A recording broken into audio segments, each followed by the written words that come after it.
Hi, welcome to another episode of TinkChat.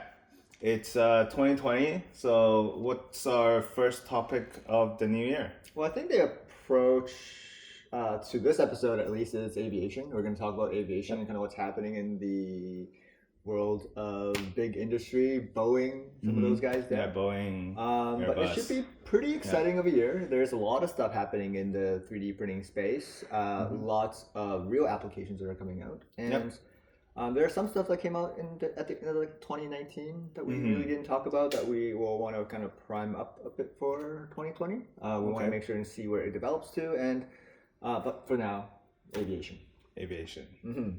Mm-hmm. So many of you, I'm sure, takes airplanes, and the two biggest manufacturers right now, Boeing and Airbus. Whether you know it or not, actually, a lot of parts inside an airplane right now are all being 3D printed. Yeah.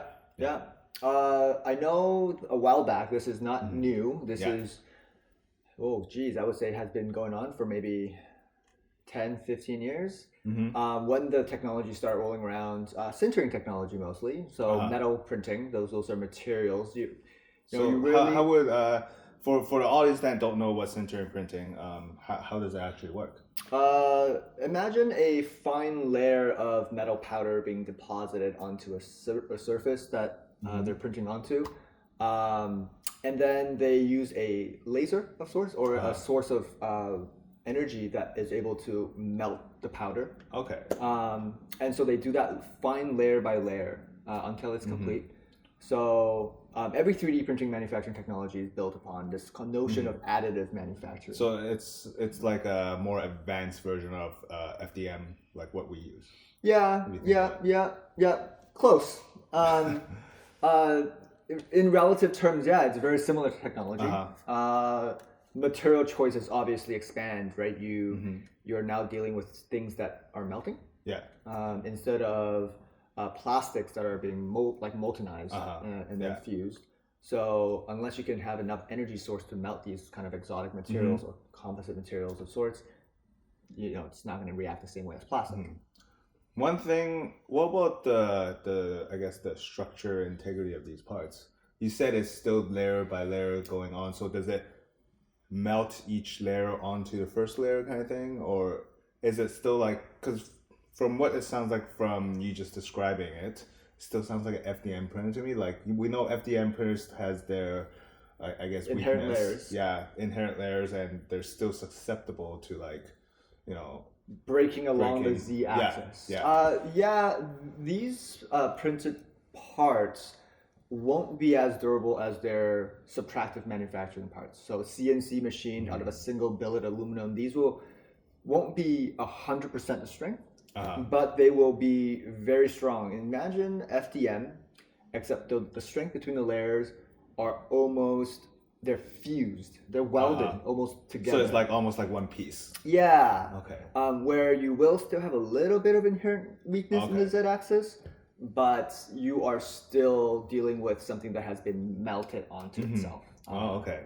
Metal doesn't have that weird tacky state. It goes from a solid to a liquid almost instantaneously. So they're working off of that. Well, that reassures me. So Boeing has been doing this with some of their very complex engine parts. They were able to reduce some of their components for one of their engines down from, I believe, if I remember correctly, 300 parts down to a couple parts. Oh wow, that's quite a bit. The ability to make parts together. And then to replace them at a more regular basis because they will have wear and tear, has significantly transformed the way their organization works. So instead of sourcing from 300 different suppliers, they're able now to source multiple components from these 3D printers. And then assembly time is also less because they can design for assembly time as well versus using off-shelf stuff. I was reading up on the articles saying sourcing from 300 different suppliers is literally the biggest bottleneck in the industry right now, because if one of them can't supply it, then it literally stops the whole production of just one airplane. Complexity is also another thing, right? When you have all those components, which if one fails, how do you switch that one component out? Whereas if it's only 10 parts, for example, 20 parts, now you just take the whole assembly out, put a new assembly in, and off you go to the races. And downtimes for airplanes are the biggest thing with regards to the economy in that industry, right? So you want the airplanes to be always running to maximize the returns. Yeah, and that was one of Boeing's biggest headaches, where they always have a bottleneck, but then now actually introducing 3D printers into their workflow has sped things up a lot more, and they don't have to wait for suppliers to give them the parts anymore. They can just print them out themselves. And as Eugene said earlier, you can print multiple parts together, so the shapes are a lot more organic and everything, versus traditional manufacturing where some shapes just can't be made. Yeah, you brought up a good point, which is organic shapes. There's also kind of where the future of these components are going. We've all seen a bit of these kind of futuristic renders of fuselages that are almost like like organic structures of bones. Right. They are doing that now. They're starting to look at how to do weight reduction. One of the things with aviation is weight reduction. We saw that with the reduction of carry-on luggage or check-in luggage, right? The more weight that you can reduce, the more efficient the airplanes become, and so these aircrafts become. So, looking at how to use 3D printer to make shapes that are strong yet light has been a big push, and something that 3D printers have allowed us to do. Just shapes that we couldn't make before with traditional, machining or fabrication. We can now make hollow structures that are strong, or semi-hollow structures that are strong. Well, as in like whole piece instead of 10% fill or 90% fill. You can vary the density of the part to get the strength you want for the parts that are critical, and then reduce those for the areas that are less critical, and you still want the weight savings. I think I was reading on one of the articles that I had on my computer was they actually 3D printed a whole of the engine propeller for the Boeing 777. And they were testing it out. So I mean, up until now, the only way to do it is 5 or 6 axis machining. That would take hours for it to come around, and then the tolerances that are needed, right? I mean, even with 3D printing, you still have to print it, and then a lot of times do post processing. Whether that be you send it to a CNC machine that can bring the profiles down to the tolerances that they're looking for. But in general, it's still much faster to machine away from a rough shape than it is to machine away from a single block. Right? So your time savings is significant. You can go faster. It's a natural fit for the industry. This whole kind of notion of additive manufacturing, and they're not making billions and billions of these parts. So you got to imagine they're making maybe hundreds, sometimes thousands. So you can actually accommodate that with a small enough fleet of these printers or fabrication machines, whichever way you want to really look at them, because they're much more industrial. They're larger in size. They don't sit on your table. They could. The small ones, like the ones that we're seeing now for desktop printing, will sit on your table. But these are industrial sized tools, right? And they will be in a warehouse somewhere. They will be in a factory somewhere. And I think it's pretty awesome to see where it's going. One thing we have seen ourselves as well, because we played with this, is that. In aviation, it's not just aircrafts that are being 3D printed. It's also any aircraft. So drones included. Drones are natural fit. People that are inexperienced with flying drones will crash them often enough. And so, like, we've seen it ourselves. We had a development project here a while back where we 3D printed a drone. We had whatever components we could grab from off the shelf, so carbon fiber rods that we could grab. And then things that we believe were more wear and tear / crash prone. We 3D printed. And within seconds of flights, we crashed it. We crashed it. But we also saw a school here in Vancouver. The teacher and their students built a drone over, I think it was spring break, a couple years back. And they flew. They took it for flight in their field, and again they crashed it. And then they repaired it. They repaired it until they found, I guess, the sweet spot of all the parts. And then at that point, every time you take it out for a flight and you can crash it, Yeah. you can just repeat that process of printing the parts and building it.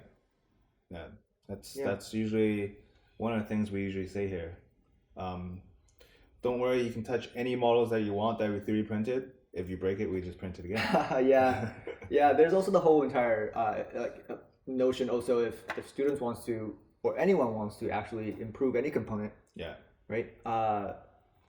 That's there for them to do. And like all these skill sets that are being developed, whether it be through what's happening inside industry at Boeing, places like Boeing and Airbus, things that we as a company are doing, or even what students are doing inside the classroom, these are all progressing the skills forward. Right? Slightly different, I think. What they're experiencing inside industry are things like materials choices. They're experiencing things like industrial size 3D printers and the capability of what those can push the envelopes of. But the students that we're seeing are also kind of doing the similar thing. They may end up finding out that PLA is not strong enough. And what they'll do is they'll print it in PLA and then they'll try, composite PLA, carbon fiber maybe, right? Because carbon fiber, as we know, is a strong material. Or they may venture into composite metals. So 80% fill PLAs. And they'll start testing out materials because this is part of the kind of experience with this whole field of additive manufacturing, advanced manufacturing, and just general design thinking, folding that into their workflow. Which for me, it's pretty awesome. For us to see, is pretty awesome. Definitely. And to know that the students that are seeing and doing that today in like K to 12 have a future in aviation that is exploring that now, like those skills are directly connected. So, well, it's just when I was in high school, it was you didn't even get to go touch shop class until like grade 10, grade 11, grade 12, and now students are already acquiring those skills that we acquired in high school in like grade 1, grade 2, grade 3. Yeah, safety starts really early. I think this whole entire move towards kind of a creative economy of sorts, creative skills, I'm going to call it that. Design, I think, is a very big creative skill, and it can be applied to a lot of different verticals. So, aviation is just a small part. And 3D printing and additive manufacturing, I'm going to go as far as to say advanced manufacturing, is just one set of the tools that they have access to. So all the skills and concepts are still the same. It's just the different methods of producing the end product. When somebody has an idea, what is the best material? What is the best tool? And can I ideate and iterate enough to get the idea to come forth? I think that's pretty important. But we're seeing that in aviation quite a bit, especially because they're now starting to adopt this new technology. So maybe in the future you'll be looking at fully 3D printed airplanes. Well, maybe. Something we saw at the end of 2019 was, this is a totally different topic, maybe we'll jump into it at another episode, but we saw a 3D printed boat. Oh yes, a fully 3D printed boat, right? And it was literally fully 3D printed out of a plastic of sorts. I gotta look this up again, but maybe we'll bring it up as a secondary video. I don't remember, but did they try to sail it? They did. Yeah, it worked perfectly fine. I mean, the 3D printer was ginormous, which was really cool. And we're also starting to see huge pushes in. I saw a whole bunch at the end of 2019, which was housing. Like printed houses that all of a sudden started to come around in full force in the 2019. So maybe we'll revisit that and see what's happening. Bring you guys up. I think in the end, every company out there in every industry is just trying to look for the most efficient way, trying to save as much money and leverage new technologies to bring out a new way to bring affordable products to people that are just as good as traditional means of doing things. I wonder if this will impact our plane tickets. Oh, I mean, I hope so. But you gotta remember, they've been doing this for the last 10 to 15 years. And, we've only seen it go up. That's true. So I think that's about it for this episode. I mean, there's so much that we still need to talk about. We want to cover kind of there's an interesting biomedical story with regards to additive manufacturing that we are kind of looking at. The boat, the kind of the update to the housing, 3D printed housing. We can also talk about Olympics as Olympics in Tokyo is coming out soon. Yeah, a lot of 3D printing is happening there. They did some of I think the torch design stuff. Yeah, torch design. Even just the players. I mean, not the players, but the contestants. Their personal gear maybe also be 3D printed. Right, personalized for better performance or whatever it may be. Yeah. So I think there's a lot to cover for this year. 2020, I just clapped, but we're excited. We have a lot to cover, and there's some really exciting kind of application. I think that's really starting to develop in 2020. Actually, started at the end of 2019. We saw the kickoff at 2019. We'll probably see the final product in 2020 or concepts. Yeah. Also, we're starting to see a lot of investment going into the area of 3D printing. Yes. More in the area of research. A lot of research money has been put in. Both at a institutional level, so post-secondary research, but also private companies are getting pretty well funded right now for just developing and growing their business. So there's now I'm getting the sense that there's now a bit more of an interest coming back into the industry as a whole. I guess they're finally recognizing the endless possibilities of this technology. Yeah, there are limitations.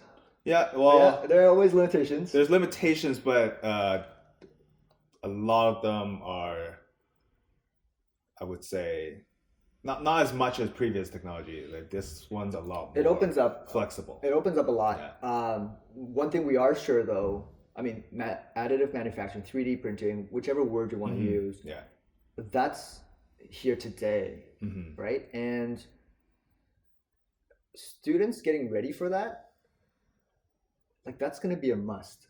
This is going to be a tool that's going to be available for them. And that development of skill to be able to process, is this the right tool for my purpose? Is this not the right tool for my purpose? Well, we just limitedly talked about the constraints or limitations. Yeah. What are those constraints and limitations? So I know when to not use 3D printing, or maybe it is the best choice of technology for my product service design that I want to achieve. And so that's 2020. I think I'm pretty excited for that. Yeah. And I want to share with you guys what we find. We're much closer to some of these things than most people. We literally live it every day. Yeah. I hope you guys join us for the ride for 2020.